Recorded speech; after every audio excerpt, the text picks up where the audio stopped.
The playoffs finally begin tonight at America's Gateway. Worldwide Technology Raceway is slotted around 13 of the season to kick off the title race. 6 rounds, all chasing Zach Millett. The driver to claim victory tonight could be on their way to a championship. Momentum is always so important in this kind of championship format. Welcome to Pit Stop TV in the virtual Madison, Illinois. My name is Andrew Cardinale IV. I've got Bryant Lucas alongside, and it's a pleasure to join you for coverage of the No Limit Racing Sim Wrap Market Series. Tonight's coverage from Gateway is brought to you by Sim Wrap Market, by No Limit Racing, and by all series partners, and there are so many of them. Thank you so much for allowing us to broadcast these events. This racetrack, Bryant, is always so much fun to go to. It's such a juxtaposition. It's so weird. It's just different. It's just unique in its own right, and I love it so much. Gateway is a whole bunch of fun to go to. Yeah, it certainly is interesting. Different on both ends of the track. You know, we saw an amazing race last year with Austin Cindric winning it in the actual Cup Series, and it was sure a very interesting race to watch. And I'm looking forward to a great race tonight. You're going to have some drivers who are going to be really good in 1 and 2 and just not great in 3 and 4. And y'all look out for that weird spot on that back straightaway where the raw kind of dips in. We've seen some people get in trouble with that over the years as well. Yeah, this is, as you said, unique in that the ends of the racetrack are completely different. Turns 1 and 2 and turns 3 and 4, very, very different from one another. 1 and 2, as you can see, are more narrow, 3 and 4 a bit more wide, but 1 and 2 also has much more banking, 3 and 4 much more flat.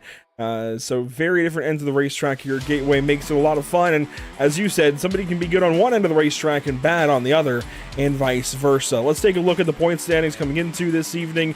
The Sim Wrap Market Series has reset for the playoffs, and Zach Millett takes a huge, huge lead going in. Now, the thing to remember, 50 points to these guys is not over a race of points.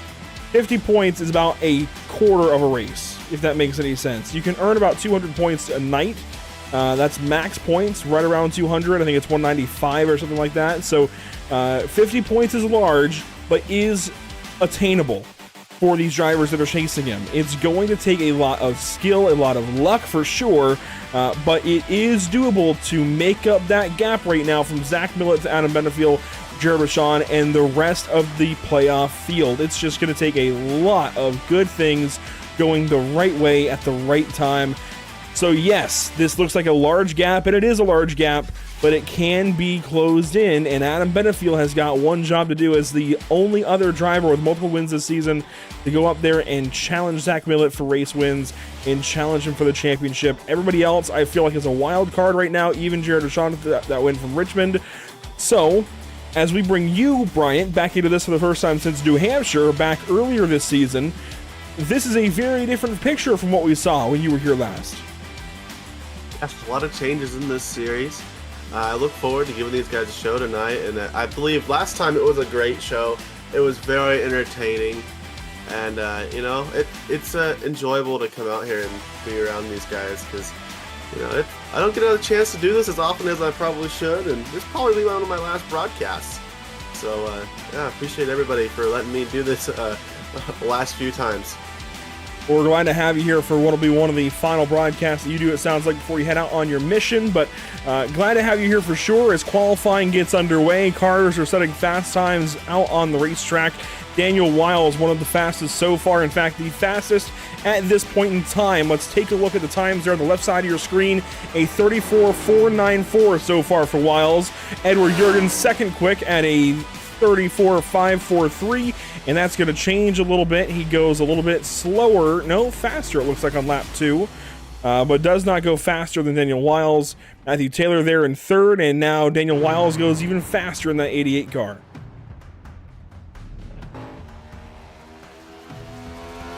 Daniel Wiles was a 34.366. Jeremy just put down the second fastest lap was a 388, 34.388. Everybody's in the 34s, of course, here. A look there at Sean Boundy, who takes in at fourth quick. Zach Lindgren goes up to third. And Mendenhall will tip into the 4th position in qualifying so far, but Zach Millett yet to hit the racetrack. We're still waiting on the 31 car to get out there, and the 83 of Adam Benefiel, who is getting onto the racetrack now, and he went to victory lane back in that race that you covered with us at New Hampshire. This is a somewhat similar racetrack. It's a mile and a quarter as opposed to a mile. You only have one set of flat corners as opposed to 2 sets of flat corners, but there are similarities between New Hampshire and Gateway. This could be in this guy's wheelhouse. It could be a repeat of what we saw at New Hampshire. Yeah, he's bad fast, and drives off into turns 1 and 2 through the banking. This is the higher banked end of the racetrack, I should say. I like these guys that qualify. I'm one of those guys. I always qualify, in the last 2 minutes to give the broadcaster something to watch. Very smart man. Dalton Tucker will go 3rd quick there in qualifying. Jeremy Brown is starting extra laps. He'll bring it into the pit lane finally. And Zach Millett is finally on the racetrack in that 31 car. Kevin West should be on the racetrack here shortly as Adam Benefiel goes to the top of the board at a 34.299. Lap 1 for Millett, a 34.861, about the slowest of all the laps turned so far, because he was setting up for this lap here. He ran wide in 3 and 4 to get a run at the start-finish line to give it all he's got here on lap number 2. Now back up to Benefiel, around turn 4. To the stripe, what's he got? He gets sideways off of turn 4 and to the stripe. It's going to be a 34.165. So a monster lap set there by Benefiel. Zach Millett, an opportunity to clap back. What's it going to be for the 31 car? Not good enough. A 34.350. It's good for second. It tips Daniel Wiles, but it's not good enough for pole. Yeah, that's a mean fast lap there. He is almost a 10th and a half ahead of Zach Millett there in the 31.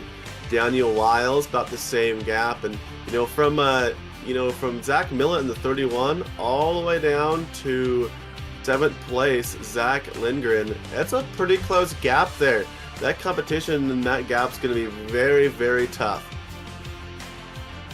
A very tight field for sure, minus the race, or I guess pole winner, Adam Benefiel, who goes out there and sets that monster lap time. Huge lap for Adam Benefiel. And let's go ahead and take a look at the series schedule before we get to the grid this evening. Daytona, of course, kicked things off back in October, then through Bristol, Austin, Las Vegas, Charlotte, Iowa, Atlanta, New Hampshire back at race number 8, Indianapolis, Darlington, Pocono, and Richmond, now to St. Louis here for round number 13 this season. Next up, Miami, then Talladega, Sonoma, Kansas, and California. But it all comes down to these 120 laps this evening to kick off the playoffs. Let's take a look briefly at your Whiplash SimCam's race details before we go down to the grid. The 120 lap race, as I just mentioned, 4 change sets in the pit lane. 65% fuel should give us about 45 to 48 or 50 laps to a tank, and fixed setups, no fast fix. Up to 3 green white checkers are available. Now down to the Lucky Performance starting grid on pole. Adam Benefiel, as we talked about, Zach Millett, that front row that's been oh so good this season. 8 wins between these two drivers. They have been absolutely dominant this season. I expect them to continue no different here in the playoffs. Starting third, though, this evening, Daniel Wiles in the 88 car, Michael Moultrie from the 4th spot. Starting 5th, it'll be Dalton Tucker, Jeremy Brown there from 6th. Zach Lindgren will start from 7th, and Mendenhall from 8th, Sean Boundy from 9th, and Edward Jurgen from 10th. Yeah, bringing up the 11th and 12th spot is Matthew Taylor and Russell Black. 13th and 14th, we got Gary Bowman and Alfie Charon. 15th and 16th, we've got Richard Lanning and Kevin West. 17th, Joseph Tucker. 18th, we got Brian Russell in that row. 19th, Matthew Cabara. And 20th is our beautiful race controller. Thank you to him. We appreciate you. The field rolls off here, and we can talk about a couple of different things. Of course, I want to go back to points. I want to talk about the drivers that did make it into the playoffs this season. Zach Millett, Adam Benefiel, Jared Rashawn, who's not here this evening, Joseph Tucker, who I believe is here in the 39, Kevin West is here in the 01, Daniel Wiles is here, Sean Boundy is here, Jeremy Brown is here, Alfie Sharon Jr. is here, and in Mendenhall, Michael Moultrie and Matthew Taylor are all here. So the one chase or playoff driver not here this evening is Jared Rashawn. We hope to see him back here next week as we go to Miami. That does it for all our pre-race coverage. We'll, of course, keep an eye on the Lucky Performance Lucky Break of the Day and the NARL Driver of the Day throughout the course of this race. But for now, sit back and get ready to go racing here from Gateway, Worldwide Technology Raceway, Gateway into the Geico restart zone and to the green flag, almost a checkered flag, the checkered start finish line maybe. Green flag is in the air.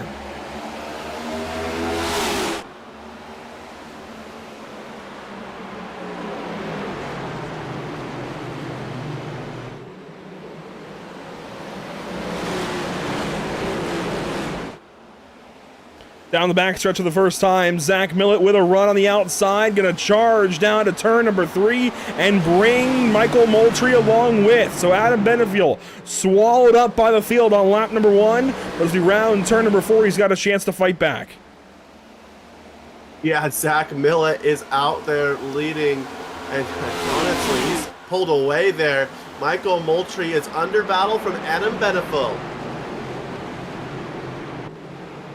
From high above, you see the field spreading out these opening couple of laps. Daniel Wiles in 4th, Dalton Tucker in 5th. Zach Lindgren and Jeremy Brown teammates side by side for the 6th spot.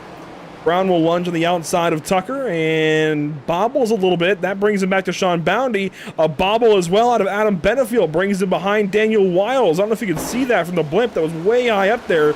But that blue 83 bobbled down into turn number 3.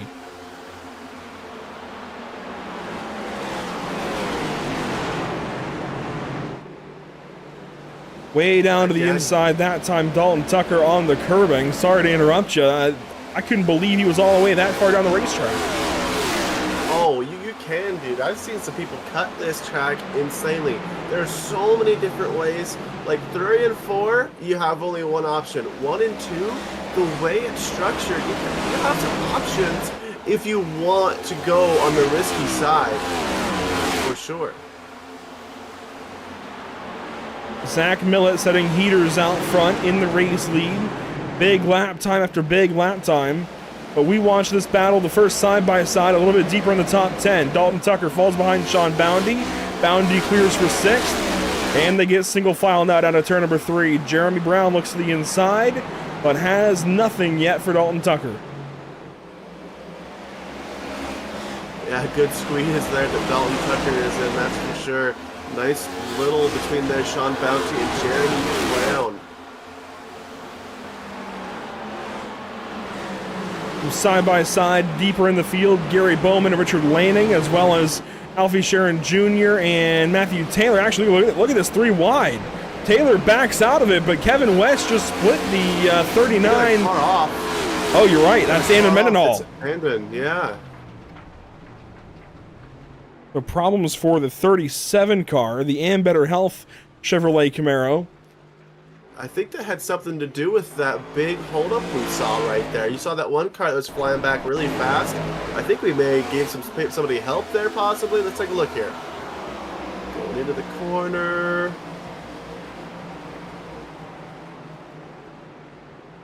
Was racing with Edward Jurgen here. Maybe a bumper. No, he just getting loose here. I don't know why that other guy was slow on the top, though, but yeah, he just got free and came around. That other car that was slow up top was Matthew Taylor. And if we watch here, he got put 3 wide very quickly by Kevin West and Joseph Tucker. He got out of the gas and just let those 2 go by. I think he heard the 3 wide call, saw the car spinning. 2 at the same time, just decided to back out of it, and that was smart. Yeah.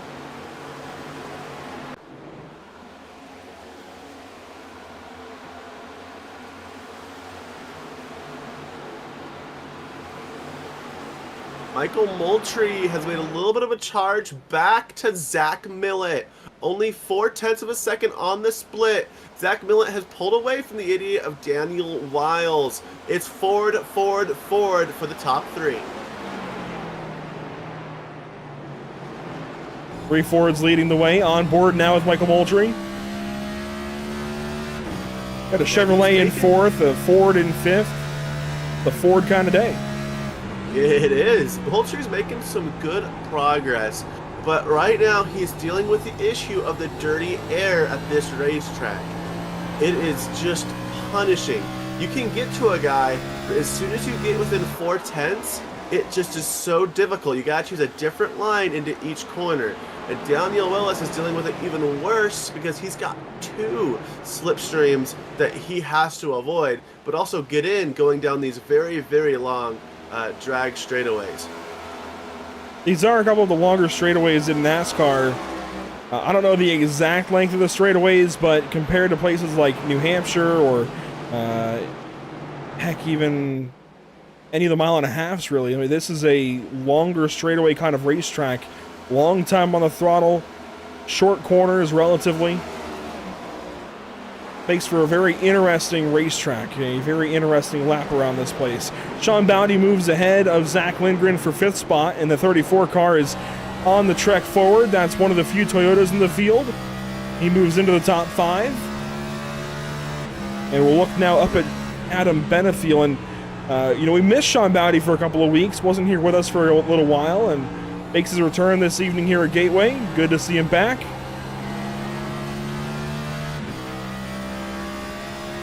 Yeah, the big thing with these long straightaways is the braking point here. Going all the way up to 167, and he's got to bring it all the way down to 100, almost 90 mile an hour into turn 1. You can hold a little bit more speed in 3 and 4, but you got to look at 3 and 4. The entries are much sharper because it's actually, you do more degrees in 3 and 4. And so it makes it such a difficult track to figure out. You can see there, yeah, you have to go about the same speed in turns 1 and 2 than 3 and 4, even though 1 and 2 looks tighter. Again, such an interesting racetrack here at Gateway. It's one of a kind for sure. But Sean Bounty, what I find interesting watching him and just listening in and watching the telemetry graphic there is these guys are down to 3rd gear on both ends of the racetrack. You mentioned how quickly they get up to about 170 miles per hour into the corner and then down to about 90 miles per hour in the middle of the corner. And actually faster in turns 3 and 4, carrying more speed on the flatter end of the racetrack. I'm surprised by that. But the fact that they're all the way down to 3rd gear on both ends is really interesting to me, especially with these different gear ratios in the NASCAR Next Gen car compared to a NASCAR Gen 6 car, for example, where you would have to downshift a little more often, I would think. Just an interesting note. Yeah, it kind of depends on the corner how fast they're going for sure. I think turn 1 and 2 should be a little bit slower, but it also depends on the entry of 3. It's a sharper angle than turn 1, so you've got to master the entry, and then you can hold more speed. Zach Millett still leading the way after about 13 and a half laps now here at Gateway. One car out to the outside wall. That was Dalton Tucker getting out there. Alfie Sharon Jr. moving around right behind Russell Black.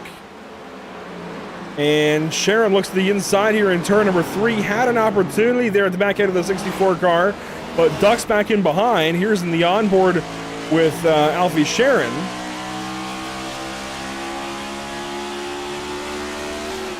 Might have an opportunity down in turn 1. Oh, gonna get into him nearly. Yeah, it's really hard. Everybody has different braking points with how you get to the corner. Some people are gonna brake later and carry more speed in and less speed out. Other people are gonna brake earlier and try to use that gas pedal to get around the corners. Three-way battle there. Joseph Tucker pokes his nose in, gets ahead of Alfie Sharon Jr. That is good for 11th spot. Russell Black makes it 10th.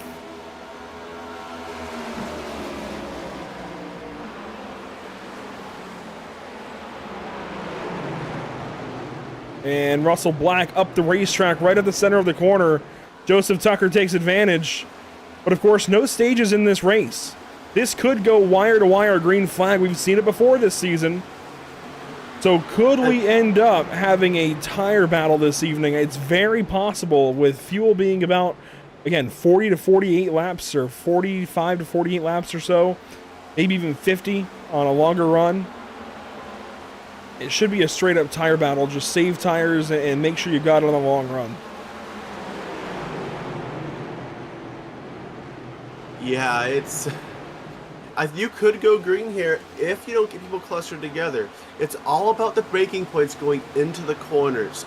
Everybody's is going to be a little bit different, and that's where the most of the problems are going to lie. You can see here on this onboard, right behind that 54 of... That's the 64 Russell Black. Okay, I can't read. That's what it is. Russell Black, Tucker working on them here for the 10th position. You see, just outbrake him. You know, is 64 going to let off here? Look for the crossover. No, he's accepted his fate. He'll let 29 come off the corner. Will have enough speed to float up? He does. Russell Black there going to just getting by Russell Black there. So Joseph Tucker moves up and on by in the AMR Paintworks, RaceCPI.com 39. Got a battle for second sparking up. Michael Moultrie has fallen back by about 1.5 seconds to Zach Millett and is now in the clutches of Daniel Wiles. So these two going at it for position. And you know, a lot of people have called this league a two-horse race, and I want to put the kibosh on that. This is very much a wide-open kind of chase. Playoffs, if you will. Yes, the monstrous amount of wins that those two drivers have amassed between Zach Millett and Adam Benefiel, that's astounding. It's a little bit overwhelming, but these races, as we saw at Richmond, can come down to anything. It can come down to strategy. Joseph Tucker was fastest on a long run. He absolutely drove away from the field. Then we got a late caution, robbed him of the win, gave it to Jared Washon. These races can come down to literally anything at the end of things. So even if these two dominate these races, you've just got to position yourself at the end of the day. You've just got to put yourself in the right spot when it comes down to that checkered flag. Take advantage of whatever might be happening. And some days you'll get beat. But you have got an opportunity every time on the racetrack to go out there and beat the 31, beat the 83. And it can be done. We saw it happen at Richmond. I think that should be inspiring to all of these drivers, and I think it has been. Michael Moultrie, I'm looking at my last 10 lap average, and he has one of the lowest 10 lap averages of the top 4. And it just keeps dropping. He is slowly losing speed here. I'd expect Daniel Willis to get around him, or Wiles, pardon me. You told me that last time, I am so sorry. Daniel Wiles, he's going to get him here soon.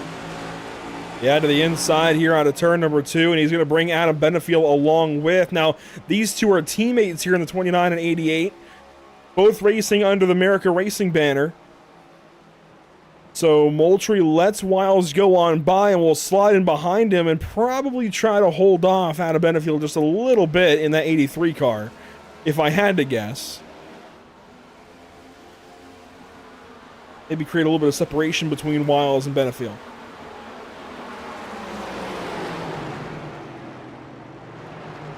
Benefield's been so good this season on long runs, saving tires and just having speed at the end of the run. And he's starting to come alive. Watching that 83 get closer and closer to the 88 and 29, he has got some speed here late in this run. We're already about halfway through the run. Yeah, Benefiel, his 10-lap average has been, like, very strangely moving. But it's always been ahead of the two ahead of him that were ahead of him. He's working on Adam Benefiel there. I mean, and Michael Moultrie. Yeah, he is. Michael Moultrie's going to fall behind him there. Michael Moultrie is falling. His 10-lap average is getting worse very fast. But Adam Benefiel has constantly been 3 100ths to 4 100ths up on Daniel Wiles. So expect him to slowly catch him as well. But he has not been better than Zach Millett. Zach Millett is pulling away with the 10-lap average. And that kind of gives you an idea, hey, last 10 laps, who's been quicker than who's pulling away from who. And you can definitely tell with that 10-lap average, Zach Millett is still saying goodbye to the field. That's something I wish we had a graphic for. That'd be super helpful for us, but maybe one of these days ATVL will give us the green light, the support on that. That's not easy to do, so yeah, that's difficult stuff to try and make happen. That's a lot of coding in the back end that some programs have. I think you're using Race Labs, I think you said earlier. Yeah, my other subscription, that other one that's not ATVO, that I used to have, was having a bunch of issues, and I pretty much don't have access to it anymore, so I'm working off of Race Labs here. You can see Adam Mendenhall, he was 7 laps down, now he's 9 laps down. He's getting some more service there. You know, a lot of credit to him. A lot of guys would have quit at this juncture. But he said, nah, I wrecked it 5 laps in, screw it. We have 120 laps to go, almost 110. Let's just keep racing, and now we're 26 laps in, and he's like, another 100 laps to go, we're just gonna keep cooking here. So a lot of credit to Andon Mendenhall on that, because honestly I may have quit, but yeah. Yeah, I'm going to agree with you 100%. Props to Andon Mendenhall staying in the race, 9 laps down at 27 laps complete. That's not where you want to be, but there's only one way to get back in the race, and that's to stay in the race, right? You've got to stay here. You've got to see this thing through and make sure you've got a chance to get back in this thing at some point in time. We could have 9 cautions. We could get him back on the lead lap here before the day is done, as we've got a battle here with Edward Jurgen and Kevin West. West moves into the top 10, goes by Russell Black and Edward Jurgen. And he will start to come alive here in this race. We got to watch out for the 0-1 if we get a caution. The 0-1 at 39 could very well have speed to win this race, just like Zach Millett and Adam Benefiel. We've just got to get them up there and get a caution for it. Yeah, and we saw a guy come from second, and he is falling like a brick. He has the worst last 10 lap average in the top 10. That is Michael Moultrie. He is falling quickly. I'm wondering what happened there. Was he pushing too hard to get to Zach Millett when he was in second place? He is very much so struggling. He may not be able to feel it now, but the numbers 100% are saying it is not pretty at the moment. Sorry, man.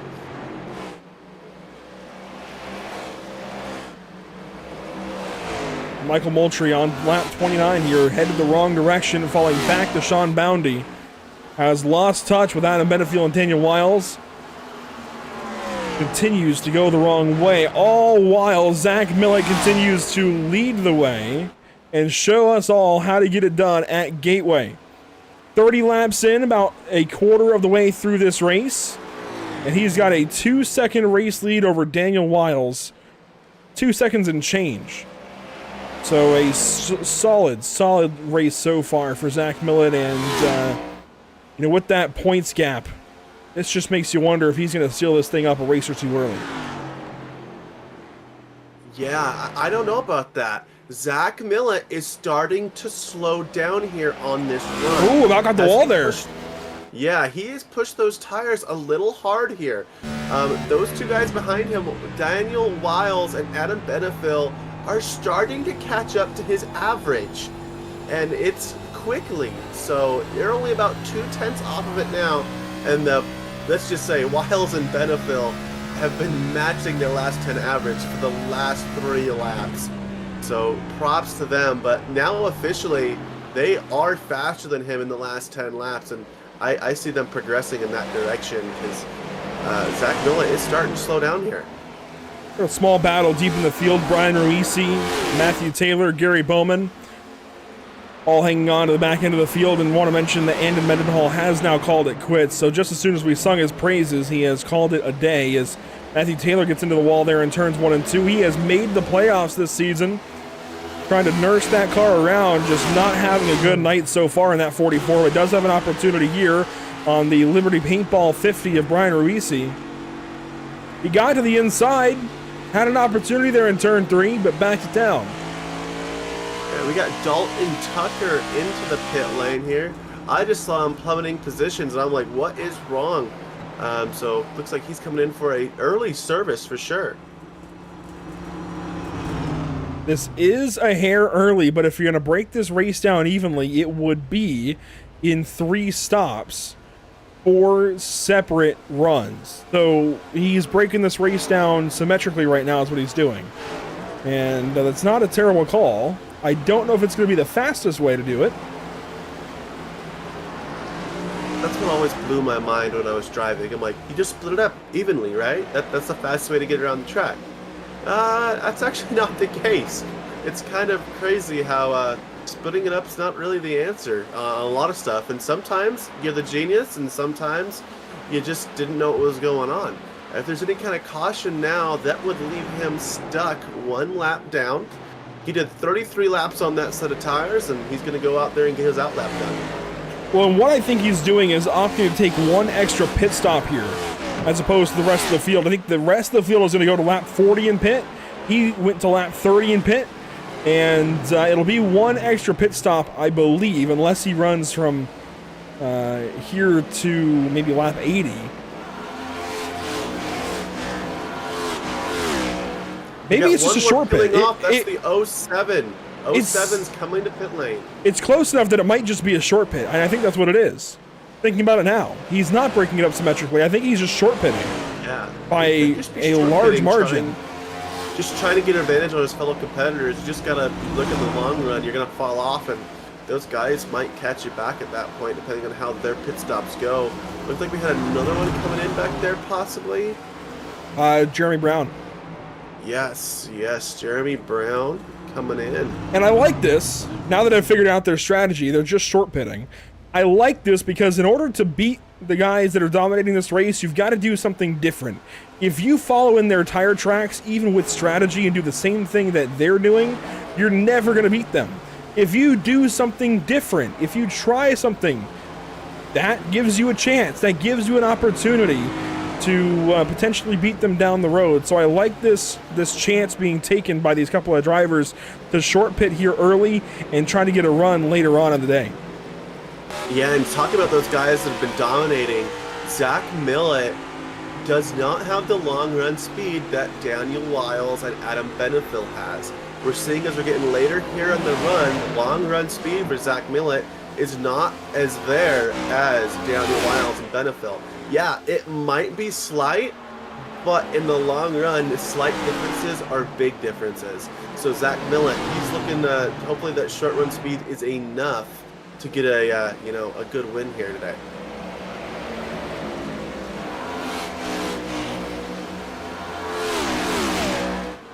The thing for Zach Millett is he's got enough of a lead right now, 2 seconds. He can nurse that pretty nicely. So he doesn't have to be the fastest right now in this stage of the run. If he's fastest for 2/3 of the run and then slows down at the very back end, he's still going to be fastest over the course of the run. So he can work this. If he's that good to the mid stage, even if he's not so good at the very end of the run, I think that's okay. He's making it work so far. I don't know if he's just managing his gap. He might just be managing his gap at this point. He's like, he doesn't want to completely drive away because he doesn't want to put himself in a horrible position, but because sometimes you can just drive away from the field and put yourself so far out of grabs that you miss something, so it looks like he might just be keeping an eye on the car behind him, managing the gap and taking care of the car, and then when the problem arises, he'll take care of it then. Edward Jurgen to the pit lane in car 92. He'll take service and be down and away. Kevin West is in. And that's an important stop for Trailer Park Dude to come in here right at lap 40. This will play this race symmetrically for him. 40, 40, and 40. That'll be 120 total. So I expect a lot of cars to start coming in. Russell Black coming in.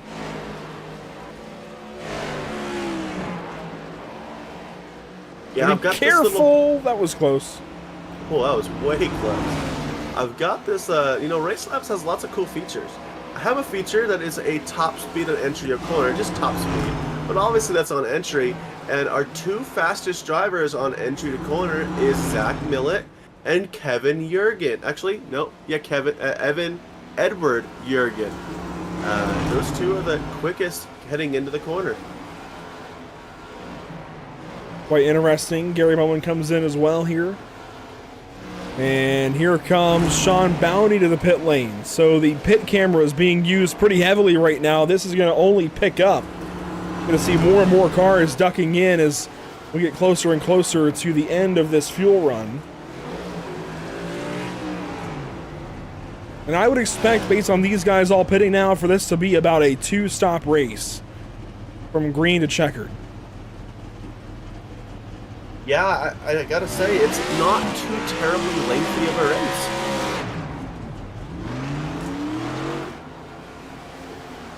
There goes Bounty back onto the racetrack here. He's going to merge in somewhere behind Jeremy Brown, who runs in 13th right now, but of the cars that have pitted, Brown runs second. Matthew Carabina comes in. Brian Arisi comes in. All while Zach Millett stays on the racetrack here. I'm surprised by this. If we've got other leaders coming in, I would have thought that these guys would want to pit. I mean, the drop-off, oh my gosh. The best lap for these guys, a 34.3. The last lap, a 35.5, nearly a 35.6, and that's just Millett. So they are running 1.2, 1.3 seconds off the pace right now. I think that Zach Millett's looking much farther down the line.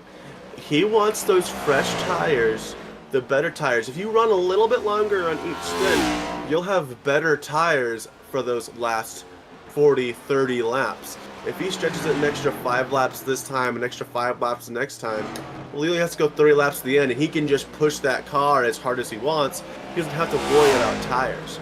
So I think if he gets someone that starts battling him, he's going to have the supreme advantage. So I think he's just kind of building himself a tire advantage at this point.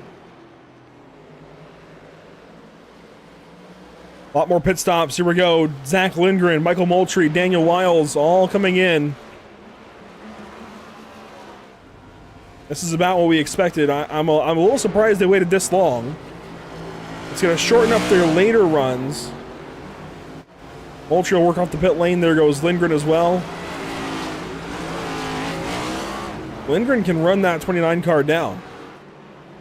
Well, this is certainly working out for Dylan Tucker, who pitted on lap 33. He is now up to 7th with the undercut, and with each person that pits, he just keeps gaining on the undercut. Now the real question is, can he hold up that undercut? What if a caution comes out? It would be perfectly timed for him. That could be the lucky performance, lucky break of the day. I mean, that's the kind of stuff we're looking for. So, as Adam Benefield is down and away, that brings in Zach Millett. 45 laps complete, now 46. This is shaping up either to have a shorter mid-run or a shorter last run of the day. These guys running a little bit long here in the opening run of the afternoon, but Zach Millett is in for 4 tires and fuel. 4 takers just yet. And he mentioned it, Dalton Tucker has used that undercut to his advantage. He has passed up Daniel Wiles, but for how long? Wiles is on his coattails, and there's Millett leaving the pit lane. Tucker just might surpass him. It's going to be close. Drag race, and no, Millett will stay just ahead. And that's the first driver coming out of pit lane that has beat Dalton Tucker out of pit lane. He was the highest person that had pitted for everybody who had pitted so far. But coming in, you know, we had Kevin West come in at lap 40, and then a bunch of people coming at 47 as well. And so he was way early, about 7 laps before anybody else. About 6 before Edward Jurgen was the next on lap 39.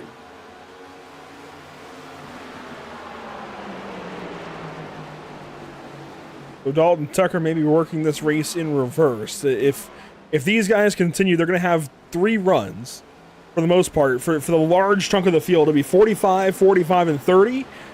Tucker took his 30-lap run earlier. than the rest. So does that make sense? He'll have two 45-lap runs to the end. So he's working the race in reverse of what the rest of these guys are doing. Or maybe he pits him 30 laps. Maybe he's adding an extra stop. Because he might be because of the fall off.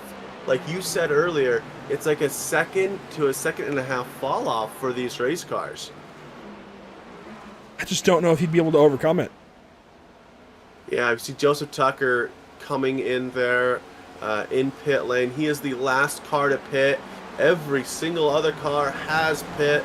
We have Alfie coming out there as well. He's exiting pit road, and that's everybody. This green flag pit cycle is over as soon as he exits the pit lane. The pit cycle lasted from lap 33 all the way to lap 50. What a stretch, Andrew. Yeah, very long pit cycle, but finally it does come to a close, and that pit cycle is going to open up somewhere around lap 66, so we're not far away from it restarting. Because if it was 33 laps the first run, we expect the window should open up around 33 laps for the second run, somewhere to that nature. So once we get past lap 60, really anything could happen. Well, I really like this, kind of how this is ending up here. It's going to look a lot more like an IMSA race, honestly.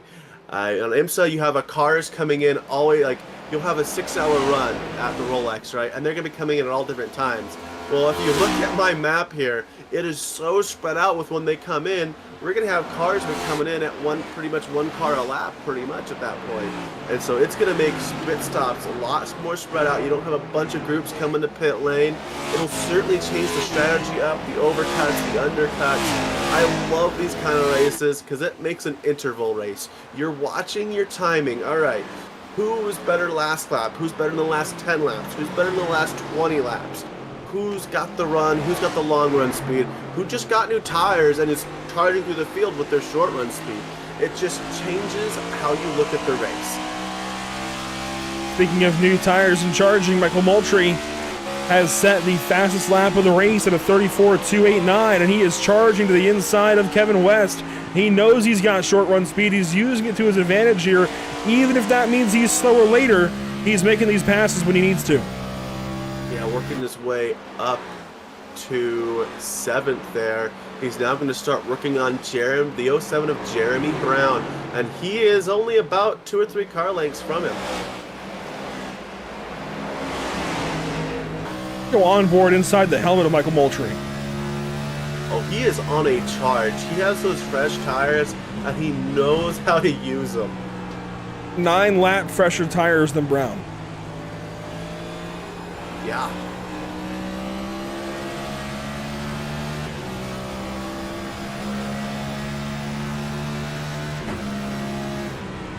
And pass complete for Michael Moultrie.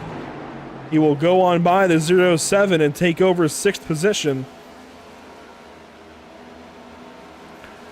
Now Sean Bounty's got a job to do, and that's chase down Dalton Tucker, as Brown might get passed up here by Kevin West. There is just so much going on. Everybody's on a different strategy. Everybody's on a slightly different tire call of when they wanted to come in. And there we go. Brown gets passed up by West.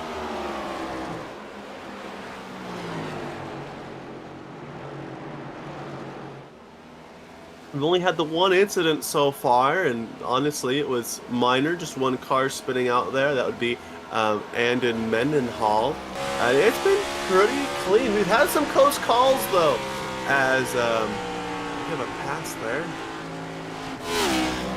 Oh, Sean Bounty going by Dalton Tucker. Tucker just let him go into turn 1. That's smart heads-up racing. He's just trying to use that short pit to his advantage. Doesn't want to get in the way here on the long run. That's how incidents happen, right? That's how crashes happen, is being in the way.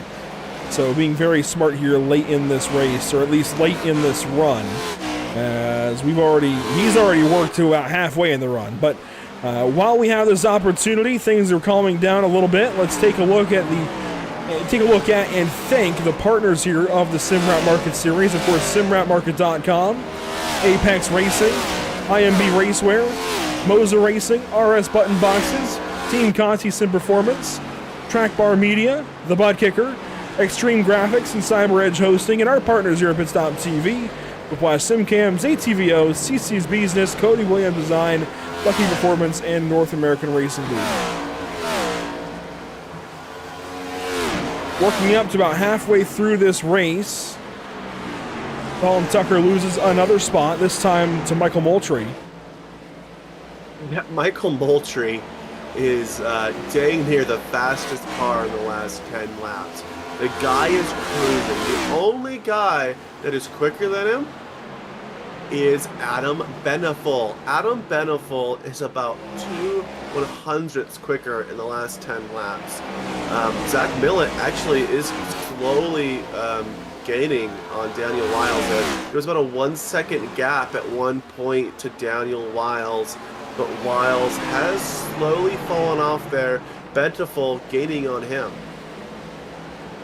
And Benefield has fallen back to about 4 seconds behind race leader Zach Millett. I don't know what's happened to the 83 car, but he has been held up at some point in time. Something happened to the 83, and he has lost a lot of time. He was only a couple of seconds back of the 31 before the pit stops. Comes out on this far side of the pit stops, some 4 seconds back, as now a fight happens here for fourth. Yeah, Sean Bounty trying to get by Adam Benefil. Rather, this is Bounty being passed up by Moultrie. So Moultrie grabs another. He's headed on a mission, that's for sure. Though the next 3 cars ahead of him have a better 10-lap average, so maybe this is where he stalls out. Yeah, I would think so. It's 4 seconds up to the 83 car of Benefield at this point. That's a long ways to go as Dalton Tucker lets another one go here. That's going to be Kevin West. So West goes on by. Zach Lindgren will be next up to pass the 21 of Dalton Tucker. We go on board with the driver out of Los Lunas, New Mexico originally. Yeah, he pitted on lap 45. He's got 16 laps on these tires here, and he is working on Dalton Tucker there. And he does have an advantage on Dalton Tucker there. Dalton Tucker has those really, really old tires, remember? And there he goes, right on by the 21. Tucker's going to come in the next 10 laps, like next probably 6 laps, 7 laps, if he's doing if he's running the race backwards, as we said earlier. If he is splitting it into an extra stop, he won't come in until lap, math hard today, 75, if he is splitting it backwards, as Andrew was saying earlier. Yeah, he's got options right now. He could pit right about now and make it a 3-stop race and try to be faster that way. Or, as you said, he can wait to about lap 75 and make it a 2-stop race, but work it in reverse. So far, he stays on the racetrack.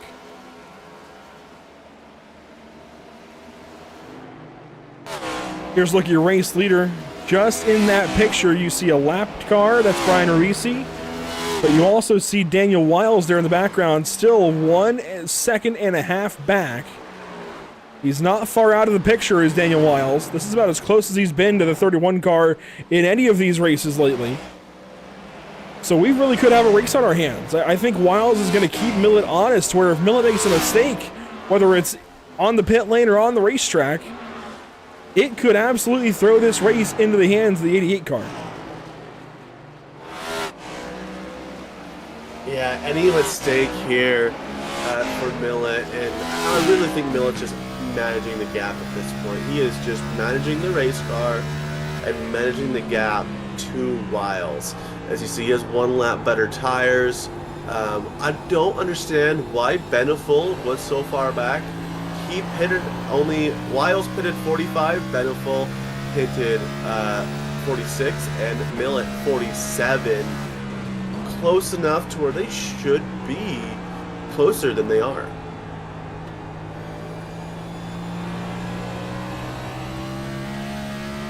riding on board with Daniel Wiles. A little ways past halfway.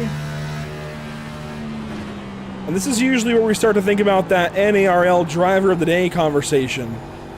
You'll vote on YouTube once the vote goes live, but we got to wait, I think, a little bit longer to really have nominations as Wiles gets into the wall. I mean, you can make the easy nomination of Zach Millett, who's leading this race. That's an easy lock to be nominated, right? But then you got to really think about who has really been impressive so far today. I would say guys like Wiles and Moultrie have been. Maybe even Kevin West driving up into the 6th position from much deeper in the field. I think Michael Moultrie and Dalton Tucker have been, I don't know if they've been their best drivers of the day, but they've certainly been the most entertaining, for sure. And maybe that's what we're looking for here. So that's stuff to keep in mind as Zach Lindgren goes by Kevin West. This is for the 6th position. West started in 16th, so he was up 10 spots, now up 9. Still a very solid day for the 0-1 car.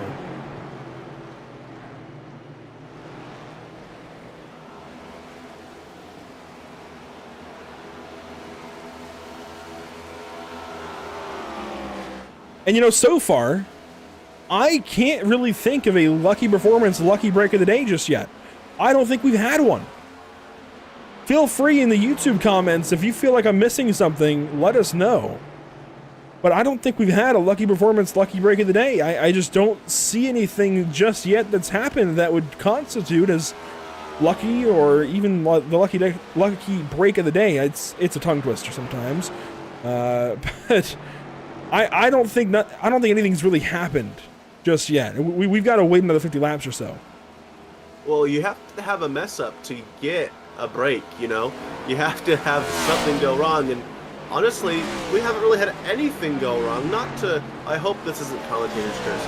I hope this isn't commentator's curse, but we haven't had any needed luck so far. So we do have 2 cars a lap down. We got Brian Russi and Matthew, is that Taylor? Yep. Matthew Taylor. They are both 1 lap down. And Matthew Carabina is soon to be 1 lap down. It looks like he runs down the front stretch here somewhere just ahead of Zach Millett. So the lucky performance, lucky break of the day is a little bit lacking so far today. It's been a very quiet race out there. If anything, we'll have to see what Dalton Tucker does. Yeah. Maybe his flop was the lucky break of the day. Who knows?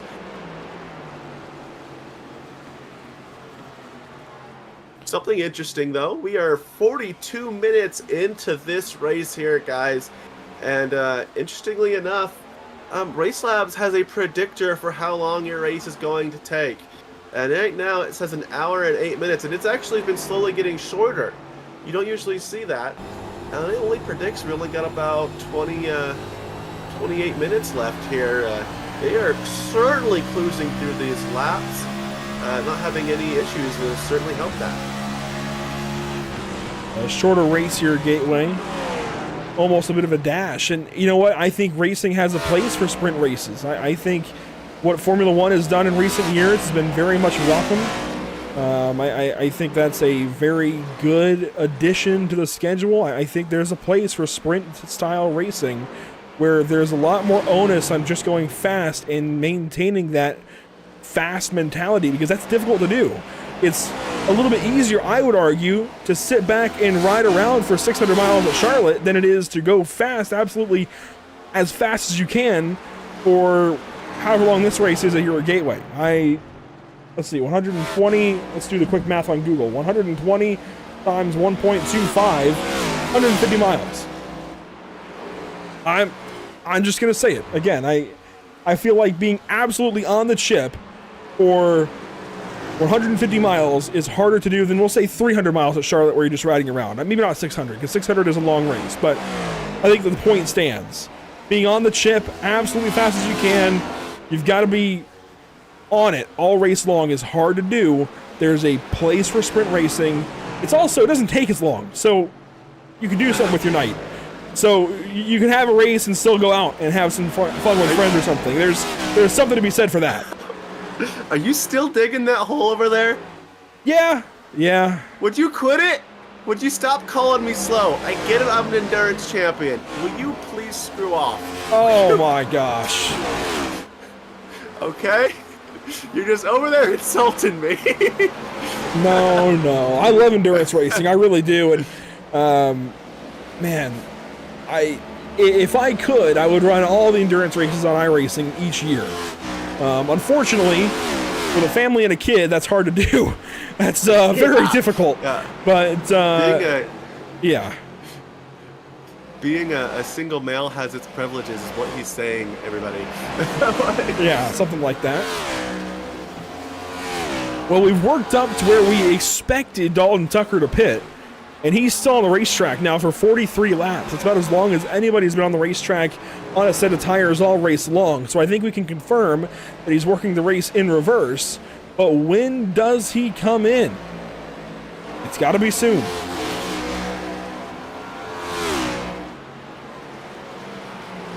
All while, this is the best battle on the racetrack right now. Boundy, Lindgren, and West. Yeah, Lindgren with the advantage in the 10-lap average and on last lap speed.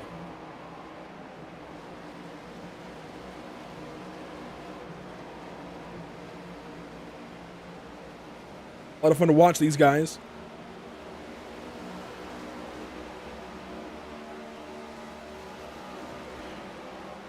Lindgren just kind of caught in the middle right now, and this is a lull in the battle, but these guys are still very much battling as Lindgren gets tight there in the corner, goes way up the racetrack. He lost the nose big time, gets sideways off the corner, and that opens the door for Kevin West to go right on by. Lindgren's going to let him go.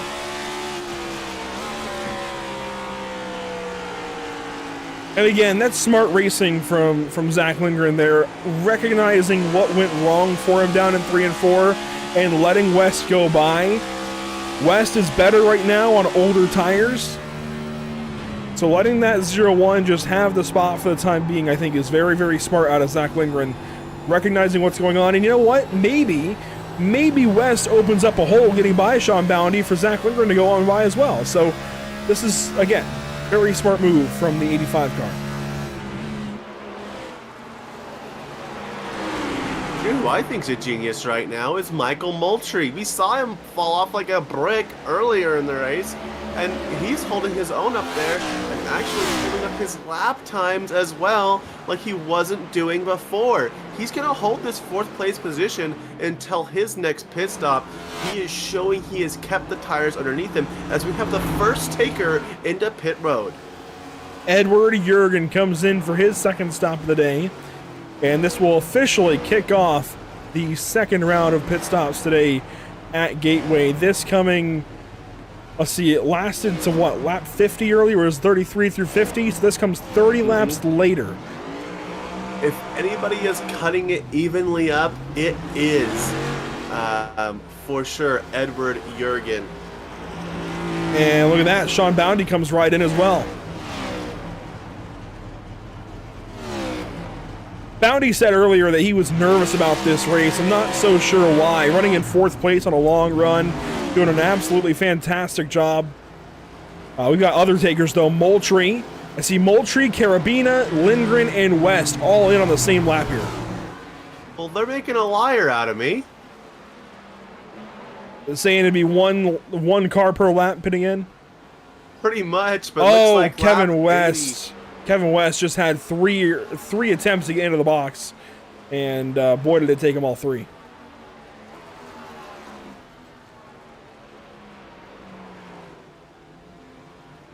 He'll finally be down in a way that he's going to lose those spots to Moultrie and to Lindgren, and they'll be on even footing. Here comes Dalton Tucker. Dalton Tucker coming in. That was a 48-lap stint for him. He has the longest stint out of every driver on the racetrack. The only one that's gone farther than him was Joseph Tucker. That? Yeah, it was Joseph Tucker. He had a 50-lap run. Alfie Sharon Jr. comes in. Russell Black is in. And it looks like Jeremy Brown is coming in for sure. There's the 07 coming on in. Sad day for Edward Jurgen. We've unfortunately lost him. Ooh, I wonder, was there a mistake maybe on pit exit?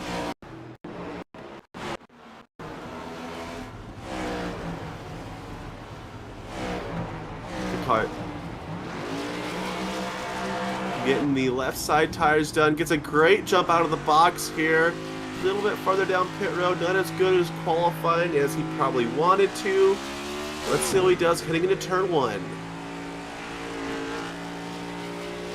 Oh, he's pushing it hard.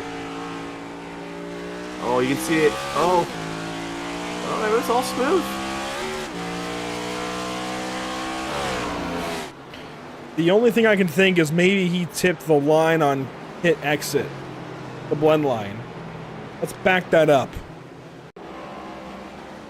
Let's watch the blend line camera here. That was good. I don't know. I was really close, but I think he was okay. I think he was, but it looks like he came right back in.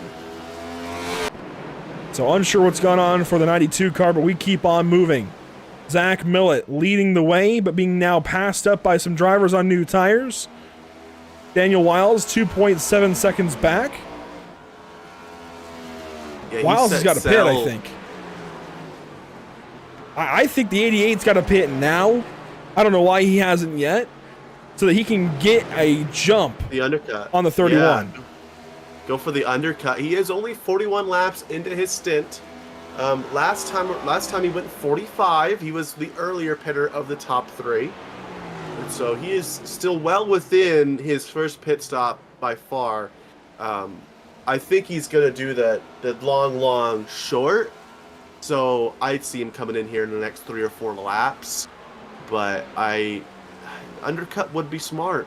We did see Michael Moultrie do it, and it worked extraordinarily well for him, as Moultrie is the fastest car on lap track and just put down one of the fastest laps as well.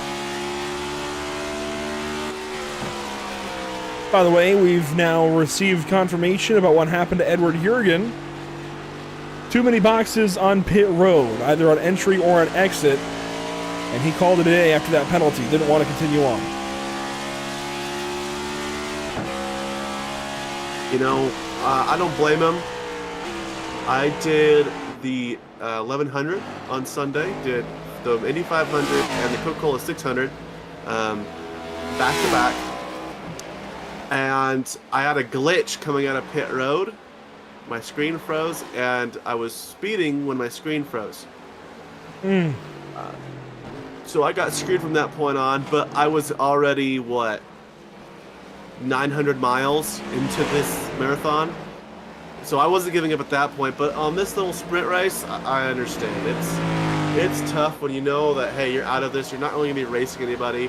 What's the point in keep going and still fighting this? You know, it's kind of hard. Well, here comes Daniel Wiles into the pit lane. But he finally comes in after 44 laps, about the same as what he did in that earlier stint. And we'll see if it helps him get up to Zach Millett at all. Joseph Tucker continues on. Adam Benefield is going to come in. Zach Millett continues on. There's a look at Wiles down and away.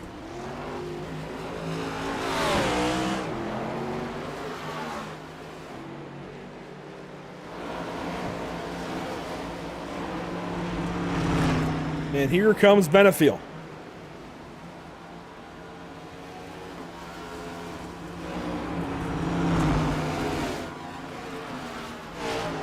Zach Millett finally coming in about a lap and a half later than Wiles, sideways, drifting on the pit entry lane, the access road there. He will make it in. Yeah, that's going to be a 43-lap stint for him. Looks like, if I do my math right, Wiles was 44, and Adam was also a 43-lap stint for him. For Benefield was also 43 laps. So Benefield comes out behind Daniel Wiles, but only just ahead of Michael Moultrie and Sean Boundy. And here's Millett. Where does he exit the pit lane? Up on the left side. Down and away.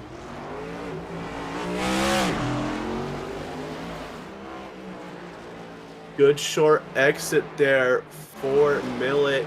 Getting that top qualifier position is great for him because he can just gun it out of there. We'll have to see how this blends. And you can see him way in the distance blending up. Yeah, he's going to hang on to the race lead here. Very Joseph much Tucker. going to hang on to the race lead. Yeah, Joseph Tucker is going to stay in the lead here as he's not pitted yet. He went 50 laps in this last stint, and he's currently at 42 laps on this stint. You know, he's praying for a, about 4 or 5 more laps than a caution, throw everybody into kind of a loop here. He's holding a ton of drivers a lap down. Russell Black, Jeremy Brown, Alfie, you have a good list of drivers a lap down to him. And so he's looking to, praying for a mistake possibly here.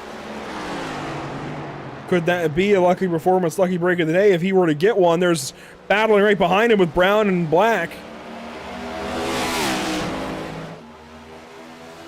Here comes Jeremy Brown on the inside. Russell Black will go on by as well. That was close to Joseph Tucker. That was very close. But they will unlap themselves the hard way.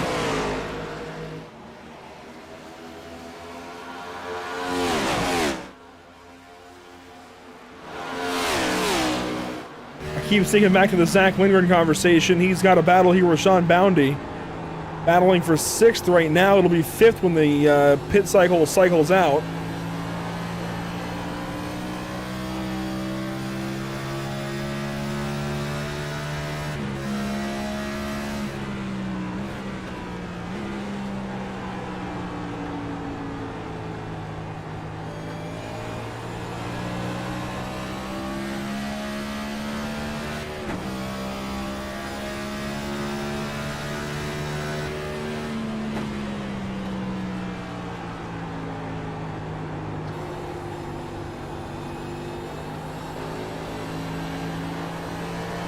Just riding on board right now with Zach Lindgren, approaching 20 laps to go. In fact, now 25 to go once the leader hits the stripe. Sometimes I just like to sit on board of the driver and watch and see what they're doing and ride on board for a couple of laps. It's cathartic, man. I don't know, there's something to it, but Zach Millett will lead this race once things cycle out by about 2 seconds. Call it 2.2, so 2.25 seconds over Daniel Wiles. And a solid day for the 88 car, but an even more solid day for the 31. He has dominated this race, led every lap aside from the long run laps that Joseph Tucker has led. So 87 laps led so far out of 95 complete. Yeah, what's been most impressive is his gap management. He's been managing that gap back to Wiles beautifully, been keeping it between 1 to 2 seconds and just not really dancing away, but just taking care of the car, taking it easy, making sure nothing jumps off at him, or taking it easy so that he doesn't spin the car out, or he's just taking care of the equipment at this point. While this run continues on and we await Joseph Tucker in the pit lane, let's take a look at what's upcoming for us here at Pit Stop TV. Next up on Sunday evening, it's the Intimidator for the Major Series. February 16th, 7:45 p.m. Eastern. Immediately following the Daytona 500, we have got the Intimidator. And Brian, you know all about this event. Tell us a little bit about it. The Intimidator? I guess I am kind of in the Majors series. I wouldn't say the higher ups, but kind of almost there. I'm very involved. The Intimidator's going to be awesome. We got 87s out there at Daytona. Every night of the week this week, you have duels. We had the twins on Monday or Sunday. It's a whole week of excitement, all leading up to this Intimidator race for the Americas region. I think I'm taking over the possibly the international region.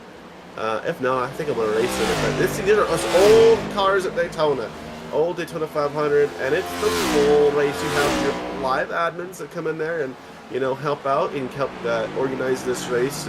And it's better than racing in an official because you have protests. You can protest them being live, and they will be penalized live. And it kind of keeps the racing nice and clean for you. It creates a great race for us, doesn't it? Absolutely. It's going to be a whole bunch of fun. This Sunday evening, we go to Daytona International Speedway. Joseph Tucker, by the way, down and away, so he will blend back into the 11th position. Zach Millett takes over the race lead, but we also have a couple of other events coming up for us here at Pit Stop TV. And whoa, one spinning! Is that Joseph Tucker? Hang on. Who was that? Adam Benefiel? It was Adam Benefiel. Benefiel with problems. He's coming into the pit lane. Caution is out. That's a caution. Are you serious? This is going to completely change this race. Michael Moultrie looks like a genius at this point. Benefiel just overstepped it on corner exit there on the turn number 2. Slid down and just never hung on to the thing. Talk about a fishtail. Holy cannoli.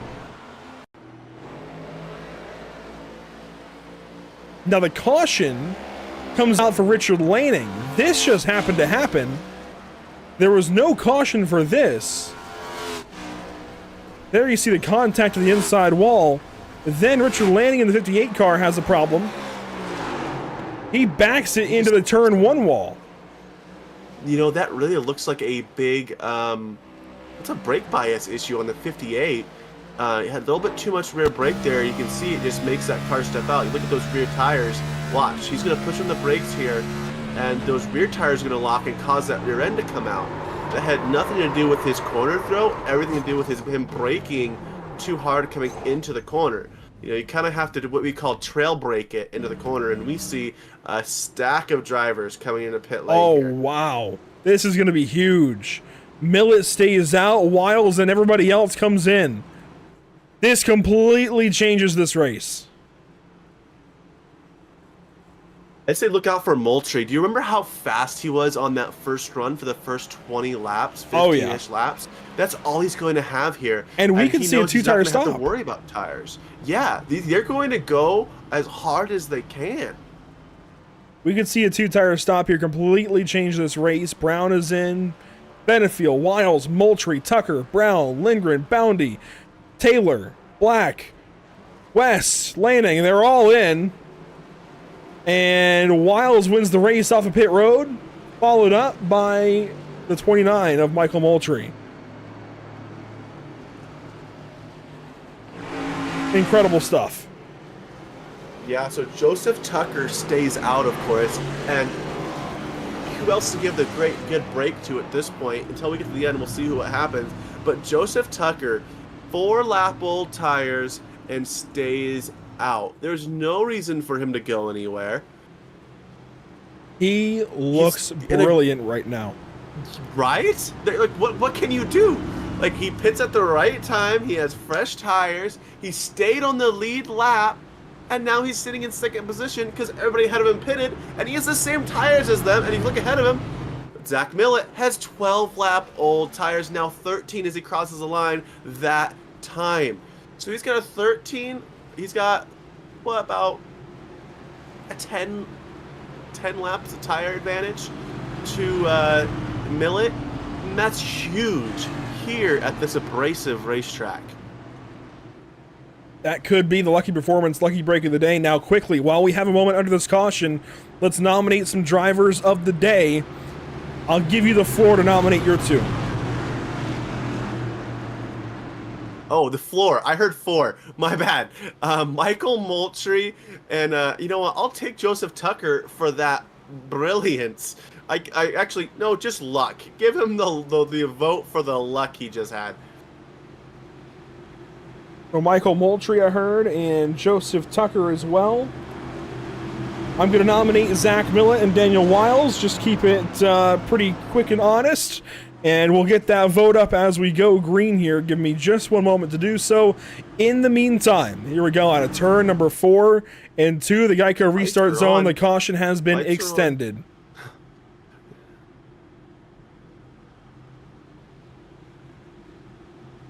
Gives me a second to type.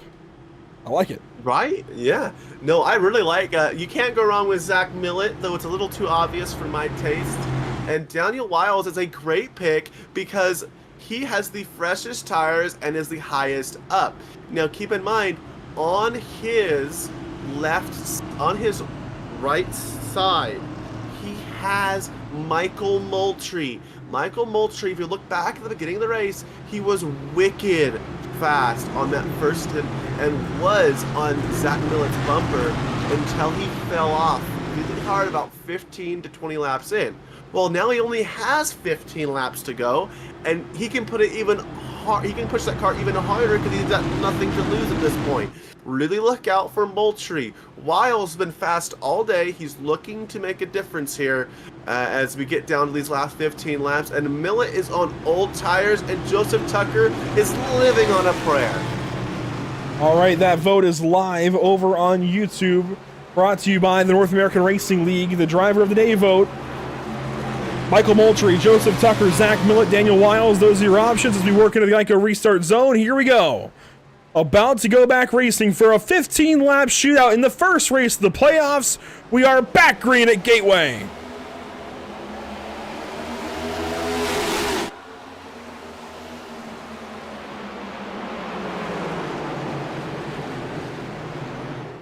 Watch Daniel Wiles here off of turn number 2. He got a great lunge into turn 1. Brown is sideways. He hangs onto the race car, though. Here comes Daniel Wiles out of turn number 3.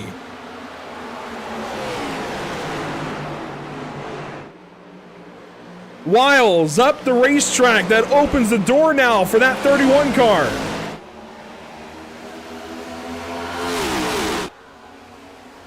And Daniel Wiles takes over.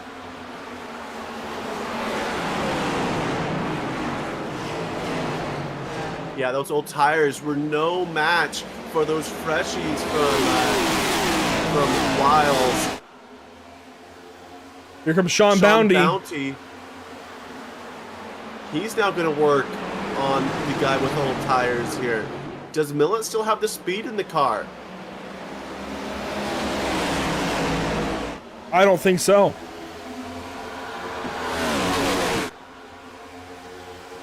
Daniel Wiles walking away right now from Zach Millett. Sean Bounty going to work on the back end of Zach Millett, trying to get by for the second spot. Joseph Tucker right behind. Then Zach Lindgren and Michael Moultrie do battle. If anything right now, it looks like Zach Millett is Daniel Wiles. Oh, Bounty's not going to be happy there. He was staggered to the inside and got driven down to the inside by Millett. I think he felt like he had position. I didn't see an overlap. All I see here is Dale Sr. blocking for Dale Jr. at this point. It really looks like Millett is trying to hold up the rest of the field. Way at the racetrack went Zach Lindgren there. Kevin West jumps to his inside. Wiles just put the fastest lap of the race down. He is not letting anybody get to him. That was a 34.138.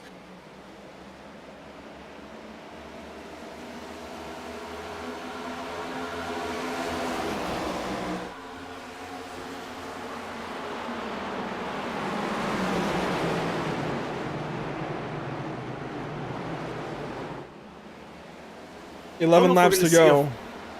Yeah, and if we look at lap times here, Daniel Wiles is pushing these tires hard. Okay, Millett is starting to even out these lap times. Millett is not out of it. He has closed on this lap slightly to Wiles. He's not out of it. He's not giving up. He is making 20-lap-old tires work as 10-lap tires, the same as Willis. So Wiles maybe starting to fade as this race works on. Lindgren to the inside of Moultrie, battling all over the racetrack as Benefield runs 9th. But let's focus up on our race leaders as one car goes way down to the inside. That was Jeremy Brown in the 07, having a big moment there. But with 9 laps to go this time by, eyes up on Daniel Wiles. The place you're seeing the difference in the tires is on the exit of the corners. Look on the exit of the corners. You'll watch Millet. He'll have a tiny fishtail. He's been doing this the last few laps. He's struggling off corner. And that is the difference in the lap times. That's the difference in the tires for Millet. But Millet is making him work wondrously. And it really feels like he's fighting off Sean Bounty, making sure Bounty is dirty air for Wiles. He's kind of letting Wiles sell, but also not letting him go anywhere at the same time.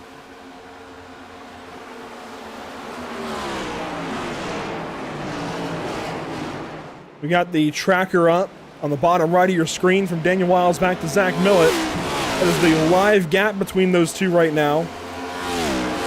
Yeah, and Millet was faster last lap around. Bounty's starting to catch him though. So if they get racing for second, that would all but seal the deal for Daniel Wiles to walk off to victory lane.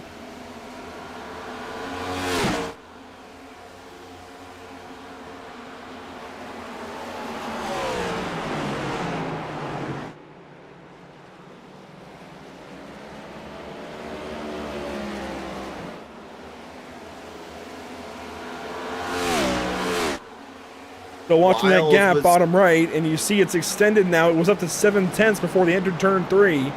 It comes down in the corners because they're running slower, but it widens back out on the straightaways when they get to running faster. So watch that gap on the straightaway.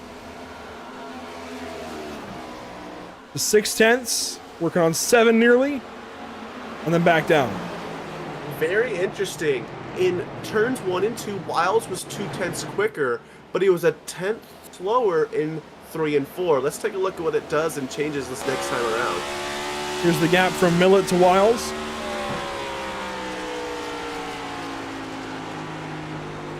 This time by will be 5 laps to go.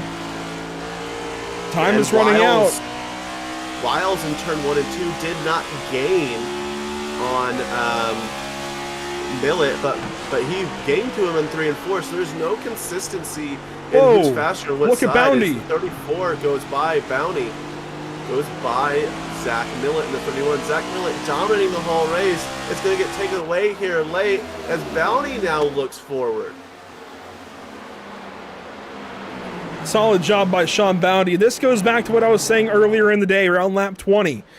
These races can come down to anything at the end. And sure enough, a late race caution brings it down to Daniel Wiles and Sean Bounty out front of Zach Millet and Michael Moultrie and Joseph Tucker, your top 5. Zach Lindgren continues to sink throughout the top 10. Dalton Tucker takes a look up on him. And Lindgren drifts nearly through 1 and 2. Kevin West takes a look. Lindgren still drifting sideways and he'll get turned. Caution is out. Big hit for Zach Lindgren. Yeah, that's a big one, and that's a big caution. That's going to change this race up again. We thought it was done. We thought if they ran to the end, it was all Daniel Wiles. Oh, it could be anybody now.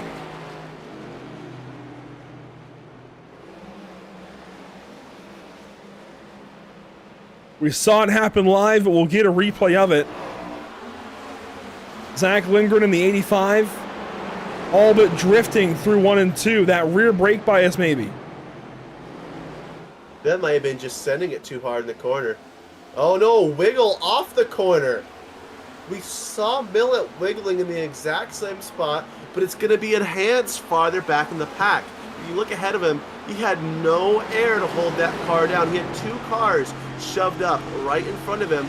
He had nothing holding that race car down. Look at that, 2 cars in front of him, no air anywhere to be found, nowhere to go.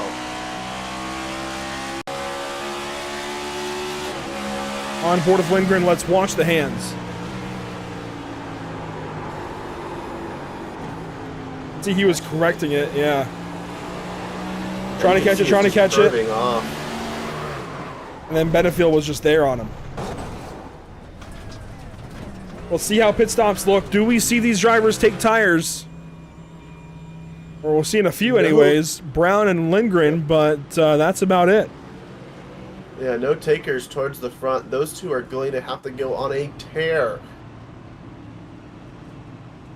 And this is going to push us into overtime.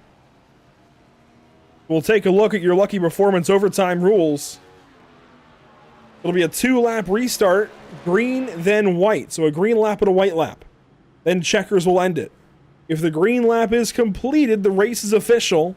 If the green lap is not completed, we restart again. After all attempts are used, a caution can end the race. We've got 3 attempts at it.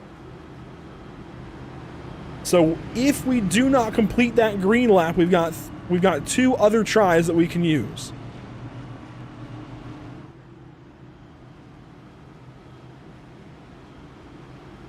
And boy, again, as I was saying, these races come down to anything at the end.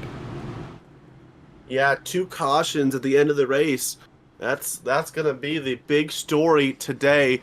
Other big story is going to be, well, Joseph Tucker, he pitted for tires? Joseph, what's his last name? It's Joseph Tucker. Joseph Tucker did pit, you're right. He pitted, but he was looking like a genius earlier. It just didn't work out on that run. He went backwards.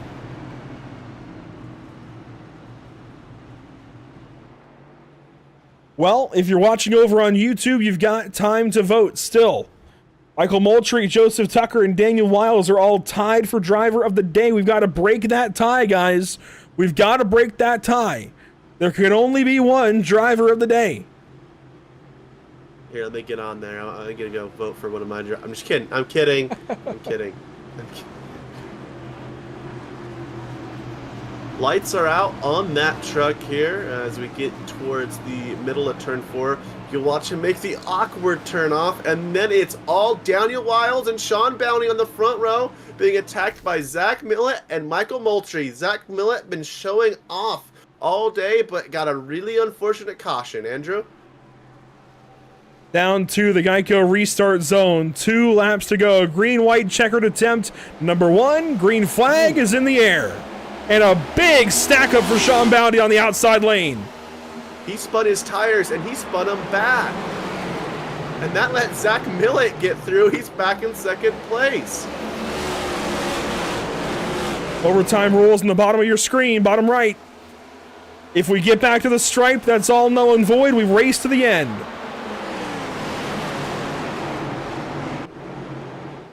Daniel Wiles at a turn number 4. The caution could have denied him the win. He's going to come around and make it the white flag. Brought to you by Whiplash Sim Cams. Maybe. 1 car in the wall. Another car down the racetrack. We stay green. White flag is out. Brought to you by Whiplash Sim Cams. Oh, I hear cars in the background. Something's going on behind. As Wiles tries to pull away, it's 2 tenths. He's got Dalton Tucker, who's been interesting all day back there. Can Tucker make a move on Millett?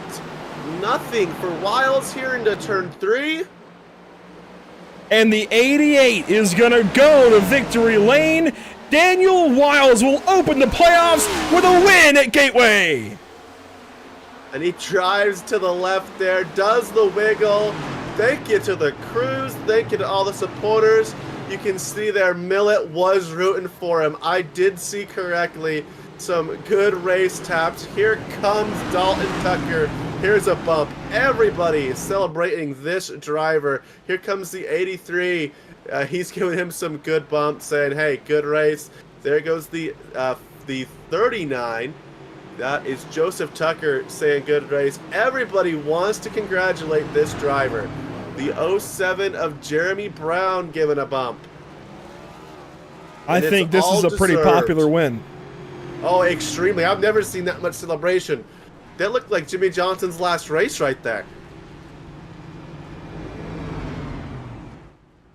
And he'll bring it down and do a burnout, I'd imagine.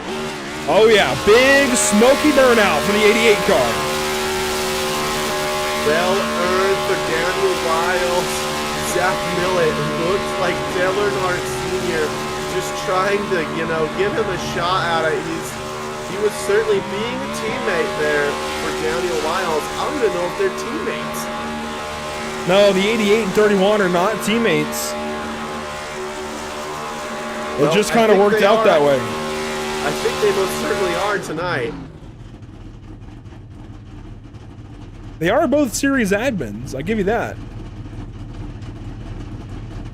Look there at the number 88 from the drone.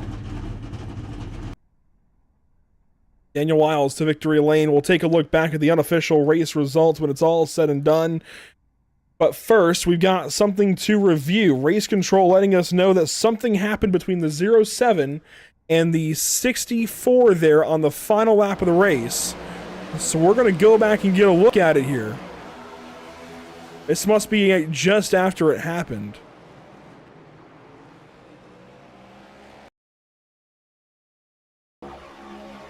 And there was some beating and banging going back and forth between these two. Brown sent it into turn 3, got into the 64, got into him again, and Black couldn't hang on.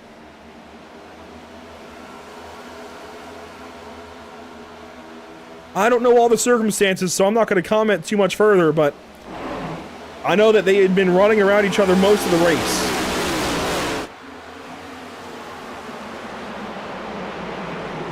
Oh, wow. Alfie Sharon got into him. This is the lap prior. And then Brown went down the racetrack and smacked the wall hard.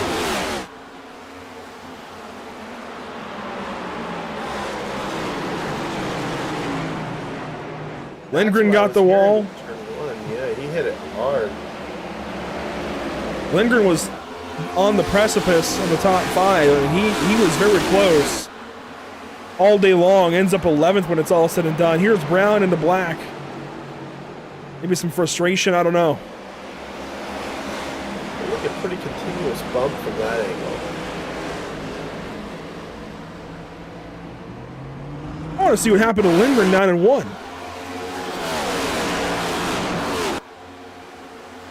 Joseph Tucker came back up.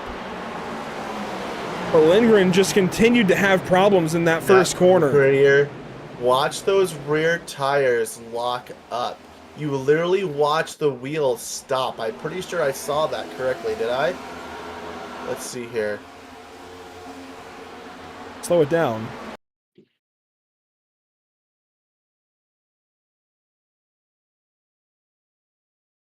No, he simply just sent that too hard. The way you can tell is you didn't see those tires stop, and you didn't see white smoke before the rear end started stepping out. He just sent that car in there extremely hard is all that happened there.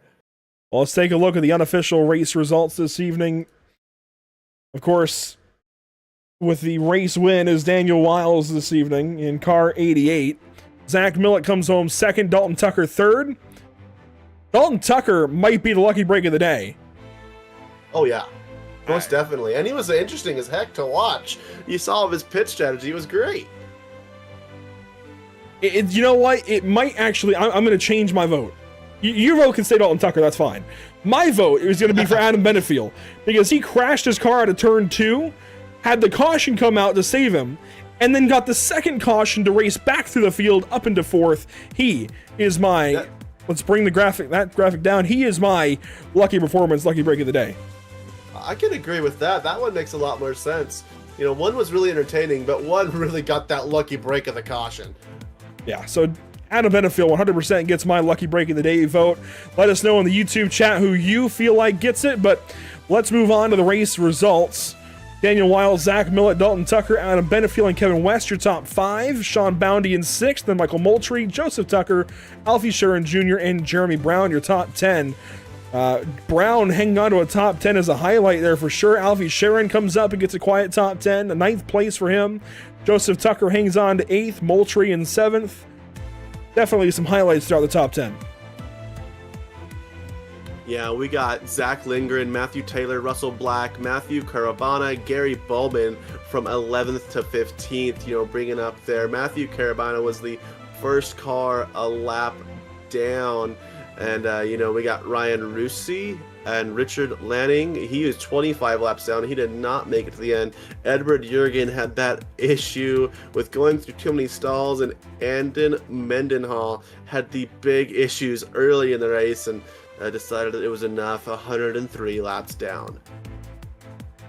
That'll do it for us this evening as far as the racing on the racetrack goes, as far as the stuff on the results page goes, and sure enough, it'll be Joseph Tucker, your NARL driver of the day. We won't be talking to him this evening, but he hangs on for a solid result there. 8th place when it's all said and done, and he gets the NARL driver of the day nod in that number 39 car. He was a lot of fun to watch, had a couple of big opportunities as far as pit strategy went. I think he just pitted at the wrong time. I'm not really sure why he pitted on that second caution, but he felt a reason to do so, and I just think it backfired for him. But we'll talk to our top 3 drivers this evening, beginning, of course, with race winner. Yes, race winner, Daniel Wiles. How does that feel to hear that out of my mouth? Man, I wish I had a heart rate monitor for the end of that race. Good God. I can only imagine. Of course, you got the lucky break of that caution to beat Zach Millett around and get the race lead away from him. But then what was going on with that second caution that came out in that green, white, checkered? To be honest with you, I didn't even want that first caution. I was happy with second place. I was good. I was good points day. I was happy with it. When that caution came out, I was like, no. And then when I didn't see him pit, I was like, yes. So the green, white, checkered, I was super nervous because I am not good at short runs. I am not good. So luckily I was able to get a good start, and I guess the second place guy spun his tires, so that helped me out. And that was a bunch of fun there, that last run to the end. But think about the chase or the playoffs, I guess. So this whole overall picture, this is a great way to get things started, of course, for you. There's no better way to get it started for you than the race win. Is this the momentum that you need to go out and win the championship? Man, I'm hoping. This is actually, I ran the end of last season, and so far all this season, this is my first win in this league. So the competition that's in it between Zach and Adam and everybody else is unreal. So to be able to pull it off and my first victory in the playoffs, first race of the playoffs, I will take it. There you go, Daniel Wiles, 17 laps led, just all those laps there at the end. He'll take it, he says, and takes this walk-off victory here at Gateway. We'll be watching for you, Daniel. Daniel, congratulations. Hopefully we're talking again soon. All right, man, appreciate it. Daniel Wiles with a race win here at Gateway. We'll move on down to second place. That'll be Zach Millett. Yeah, Zach Millett here had a great day, and just had an unlucky caution for sure. What I'm really curious about, Zach, on that last restart, you saw second place absolutely obliterate his tires and spin them so bad. What were you thinking when you saw that? The only thing going through my head was don't turn left, don't turn left, don't turn left. I'm happy he kept it straight because I heard him light him up, and it was my only chance to maybe get a P2 was to beat him on the restart and kind of time it with Dan there. So I'm happy that worked out. You looked like Dale Sr. fighting off for Dale Jr. and Michael Wallace there on those last laps. Are you sure you're not teammates with Wiles?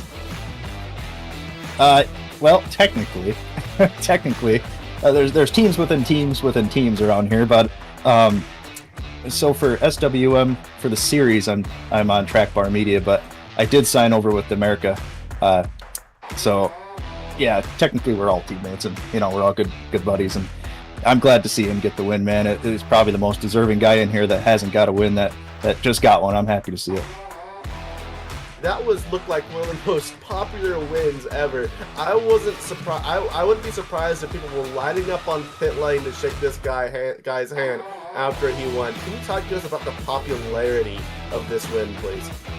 I'm telling you, man, it's when you race the same people every week, you get to know them, you get to know how they drive, you know who you can race close with, and Dan's just one of those respectful drivers who always gives you room.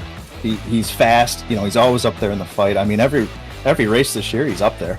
So it's cool to see somebody deserving get it, and not only deserving, but he's pretty freaking cool too. So he was cool enough to add me to America, and I'm very thankful for it.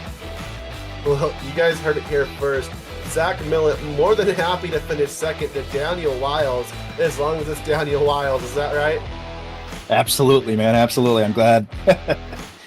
All right, a great race today. Dominated it, but was happy to give it away. That was Zach Millett. And we'll move on down to third place, Dalton Tucker, the top Chevrolet on the day.